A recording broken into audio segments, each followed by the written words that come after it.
Good afternoon. Over the past 2 months, the world has watched in horror the events that have unfolded in Myanmar. More than 700 lives were brutally murdered. 50 of them were children, some as young as 7 years old. Thousands have been detained or forced to disappear.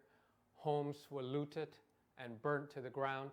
This is a systematic campaign of heinous crimes waged by the Tatmadaw as it seeks to terrorize the people of Myanmar into submission.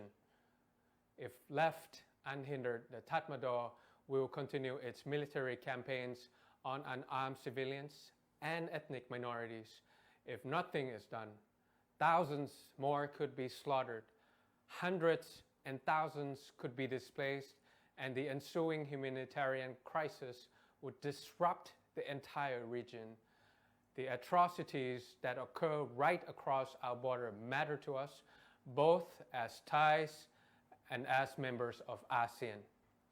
A large-scale forced migration at the height of a global pandemic will surely foment a public health crisis on top of an humanitarian one. And Thailand, as one of the closest neighbors with the longest borders of Myanmar, will be hit particularly hard. The influx of migrants will also mean long-term lodging and sheltering needs for forced migrants whose durable solutions may take years to present themselves.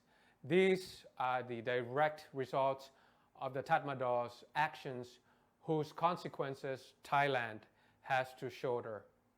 In 1967, Thailand and 4 other Southeast Asian nations founded ASEAN in the quest for collaboration and regional peace. The founders imagined an alliance of partners that would overcome their differences and join hands in promoting human rights, social justice, and prosperity. The Bangkok Declaration that gave birth to ASEAN stated that the purpose of ASEAN is to promote regional peace and stability, respect for justice and rule of law, and adherence to the principles of the United Nations. The ASEAN Charter also states that we, the people of ASEAN, adhering to the principle of democracy, the rule of law, and good governance, respect for protection of human rights, and the fundamental freedom hereby decide to establish through this charter the legal and institutional framework of ASEAN. Since the founding of ASEAN, not only has our growing family of nations successfully weathered countless crises, we have stood proud at the world's center stage, providing forums and bringing their foes and adversaries together to work out their differences.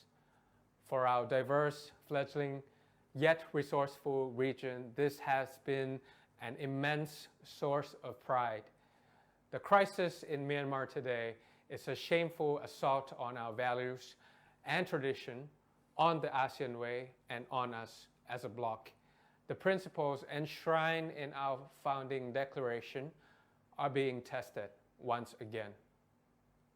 On the eve of the special ASEAN Summit to be held on the 24th of April in Jakarta, the Move Forward Party calls on ASEAN leaders to establish an ASEAN-led process to put an end to this senseless civilian deaths and resume democratization process in Myanmar.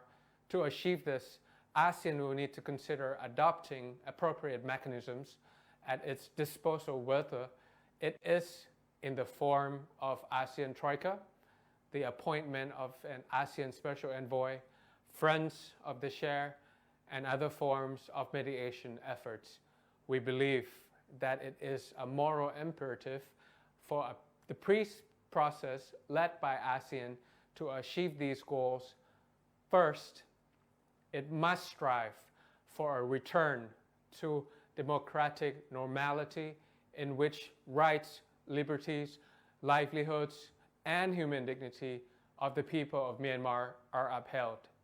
Second, it must call for the immediate and unconditional cessation of hostilities and the release of all political prisoners.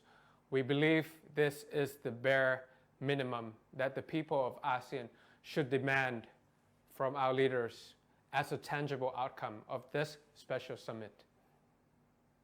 And let me be clear, the ASEAN leaders must not allow the special summit to be used to lend recognition and legitimacy to the military junta.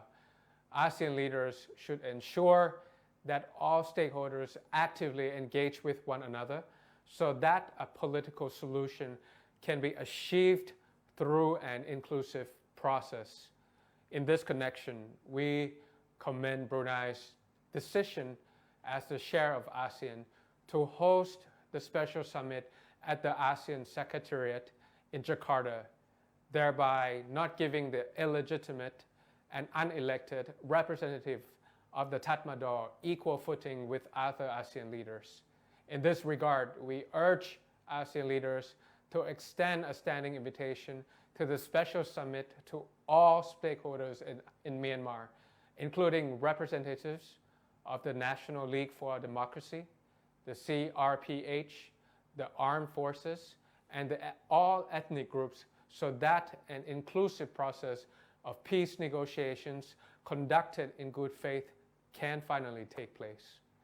Moreover, to retain ASEAN centrality amidst this crisis, ASEAN should acknowledge that this is the time to call upon the Security Council to act in accordance with its Chapter 6 powers and establish a fact-finding mission on the situation in Myanmar. Then, to mitigate the ongoing humanitarian crisis, we urge ASEAN leaders to dispatch a needs assessment team to evaluate the humanitarian situation in Myanmar and call on the Tatmadaw to grant unhindered access to humanitarian aid to all areas in the country.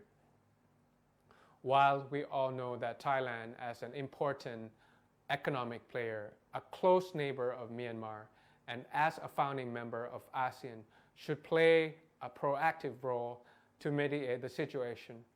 However, the Thai leadership under General Prayuth, in the watchful eyes of the international community, has time and time again failed to demonstrate that it has the moral rectitude to act in the best interest of both the Thai people and the people of Myanmar during these darkest times.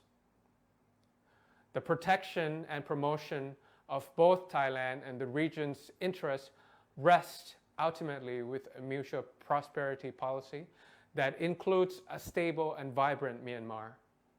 The opposite scenario spells crises for Thailand and the region, as we share over 2,400 kilometers of borders with Myanmar, which lies in the heart of Asia.